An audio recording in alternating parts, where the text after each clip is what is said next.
This week, a man is stabbed in the stomach outside a migrant shelter.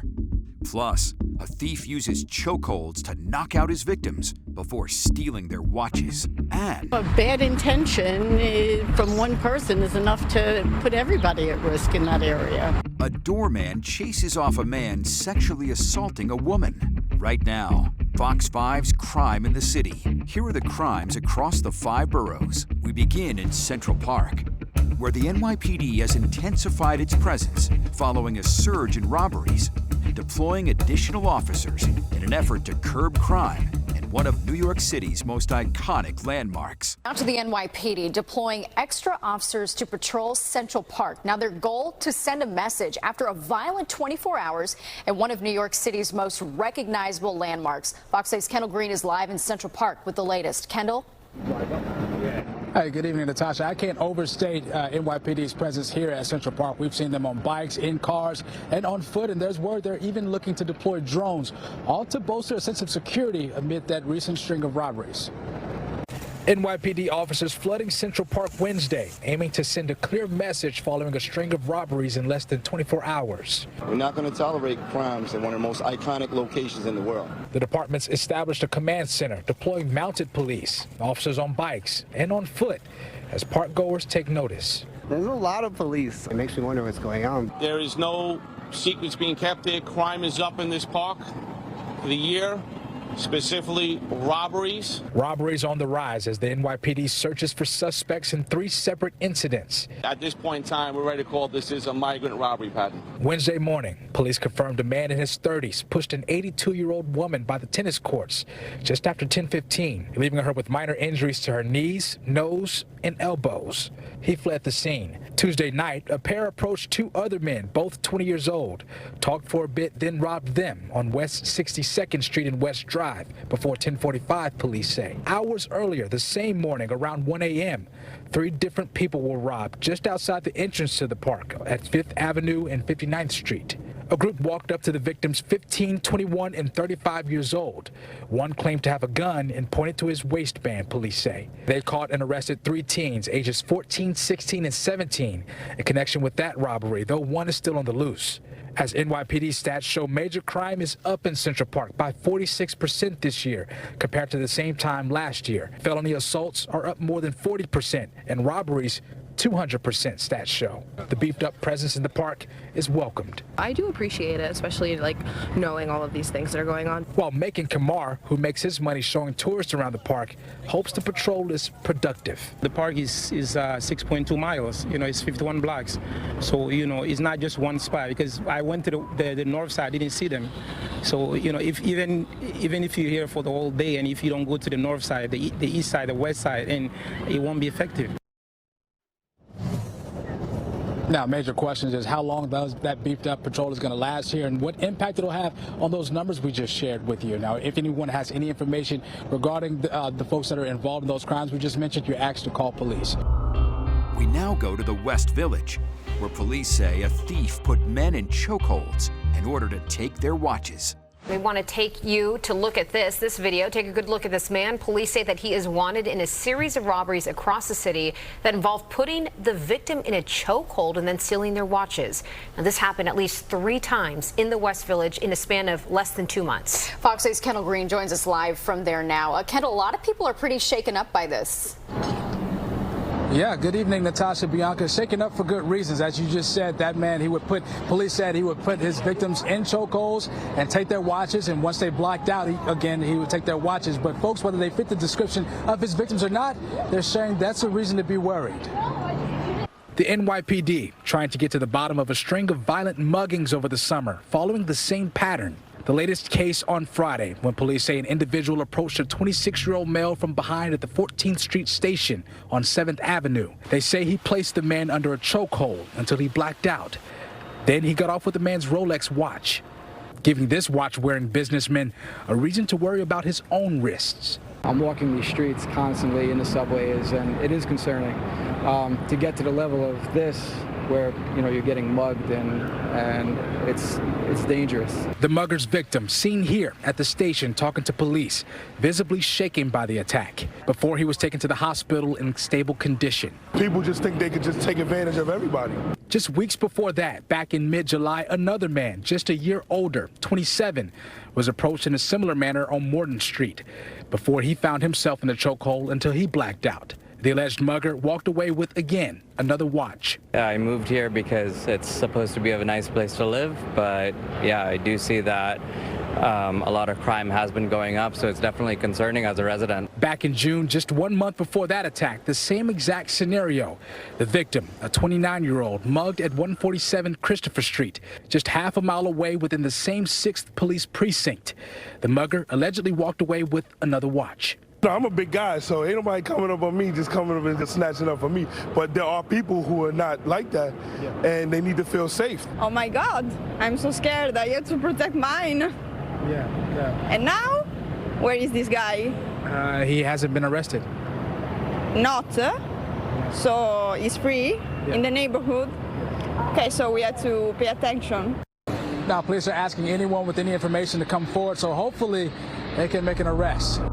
Up on the Upper East Side, a homeless man has been arrested after sexually assaulting a woman near Gracie Mansion. Closer to home, a typically peaceful part of the Upper East Side is rattled by an attempted rape overnight. It happened near Gracie Mansion at 90th and York. The NYPD releasing images of the man who police believe is responsible for the attack. Fox 5's Duarte Geraldino has details on how a nearby doorman stopped the assault. Penny Schwartz is one of many people who live in the shadow of Gracie Mansion that are now questioning their own safety after a 19-year-old woman was attacked. No area is safe anyway. It only takes one person to make it unsafe. A bad intention from one person is enough to put everybody at risk in that area. Police say just after 1 a.m. Saturday, an Upper East Side doorman heard a young woman crying for help. As he rushed to her, he saw what investigators believe may have been her attacker. I saw this man just running up towards York. I tried to tell him, stop, or who are you? But he just kept running. Investigators say the 19-year-old victim did not know the man who tried to rape her. From what she said, the guy tried to put his hands down her pants, and it was just really sad. The boldness of this alleged sexual assault so close to Gracie Mansion in the 19th precinct surprises Chris Hildreth. I have yet to feel unsafe in the area. I mean, sometimes I'm out walking in the middle of the night and I've never felt unsafe. But police data paint a different story. According to NYPD's broadest definitions of rape, so far this year, there have been 10 rapes and 70 sexual crimes near Gracie Mansion. Citywide, the number of victims skyrocket, nearly 1,500 rapes, more than 3,000 sex crimes. And that reality is making some longtime residents think twice about going out after dark. I mean, I deliberately don't go out after a certain hour because I'm not willing to take those chances. Over in Queens criminal court, Quincy Homer, who pled guilty to the 2015 murder of rapper Chinx, was sentenced to 23 years in prison for the killing. He has been captivating headlines for almost a decade, and a short time ago, Quincy Homer was sentenced to 23 years in prison. Prosecutors say he shot and killed Chinx while he was sitting in his car. Fox 5's Linda Schmidt is at Queens Criminal Court where the sentence was just handed down, and Linda, Chinx's family was there for this. Yeah, and his wife, by the way, was emotional in court today. You're going to hear from her in just a few minutes. But first of all, prison is going to be this suspect's home for at least the next couple of decades. He is accused of killing a rapper from Queens who was on the rise. And he did it out of jealousy. Go ahead and take a look at this. Quincy Homer in Queens Criminal Court today, where he was sentenced for killing rapper Chinx, whose real name is Lionel Pickens Jr. Now, Homer choosing to wear a face mask for his sentencing today.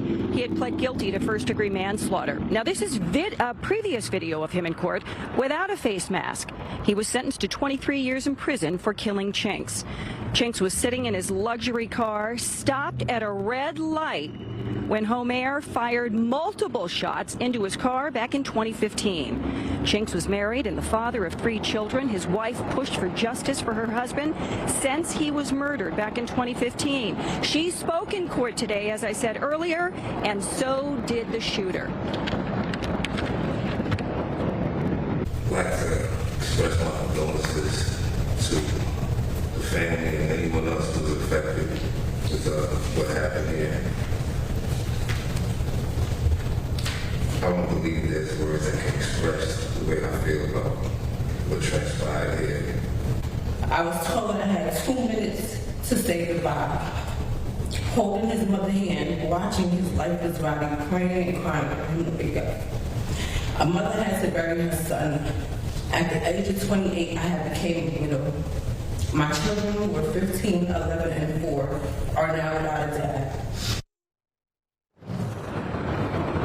And his wife, she got emotional in court today. She got teary-eyed when sitting right next to the person who murdered her husband, again, back in 2015. By the way, on top of his sentence today, Homer is already serving time in prison for armed robbery. Up on Randall's Island, a man was stabbed in the stomach outside a migrant shelter area. A stabbing out on Randall's Island, the latest violence to plague the area near the migrant shelter. The victim is in stable condition this morning, but police are still looking for the suspect. Good day's Briella Tomasetti. She's out on Randall's Island, where you've been for several different mornings this summer. Briella, what's going on? Yeah, Dan, good morning to you. Certainly a lot of violence we've been tracking here over the past few months. Now, a spokesperson for the mayor's office says that there is a curfew in place. There are also metal detectors present at the migrant shelter here on Randall's Island, but those rules aren't always enforced, and keep in mind that doesn't stop violence from taking place outside the shelter, like perhaps where we're standing. The victim in this particular stabbing is expected to survive, but a 44-year-old woman lost her life in a shooting here just 2 weeks ago. Police have responded to a stabbing outside the Randall's Island migrant shelter just 2 weeks after a triple shooting there left one woman dead and 2 others injured. Police say they got a 911 call just after 10:30 yesterday morning, reporting someone being stabbed in the abdomen. When officers from the 25th precinct arrived on scene, they found a 26-year-old man who was injured. He was taken to Harlem Hospital in stable condition. The suspect, clad in black, took off in an unknown direction. On August 2nd, the NYPD cleared out roughly 3,000 residents and carried out a sweep at the violence-plagued shelter. Police were seen towing unregistered cars and removing illegal mopeds, some of which were reported stolen, but found no weapons or drugs during the surprise search. Earlier that week, a gunman opened fire on a crowd outside the shelter celebrating the presidential election in Venezuela. 44-year-old Sandra Serrano was killed. A 32-year-old woman and 31-year-old man were also hurt. According to the NYPD, the shooter was seeking retaliation after his chain was allegedly stolen during an unreported gunpoint robbery. None of the victims are believed to have been involved. Police have not made any arrests in the July 29th shooting or in yesterday's stabbing. They are urging anybody with more information to call the Crime Stoppers hotline at 1-800-577-TIPS. Down in Prospect Heights, a 13-year-old girl was stabbed near a subway station. Police are investigating the stabbing of a 13-year-old girl in Brooklyn. Now, this happened around 7:45 last night near the Atlantic Avenue Barclays Center subway station in Prospect Heights. The victim, the 13-year-old girl, is in stable condition. There is no word on what led to that stabbing. Police are reportedly searching for 3 teen boys involved in the attack. So far, no arrests have been made. And finally, we end in Washington Heights, where the NYPD is investigating after a woman's severely burned body was discovered inside High Bridge Park. Police and firefighters responding to a brush fire inside High Bridge Park discovered a woman's severely burned body. The body was found near Jamel Place and Edgecombe Avenue around 4:30 this afternoon. The medical examiner's office will officially determine the cause of death. That's this week's Crime in the City. Subscribe for more at youtube.com/Fox5NY.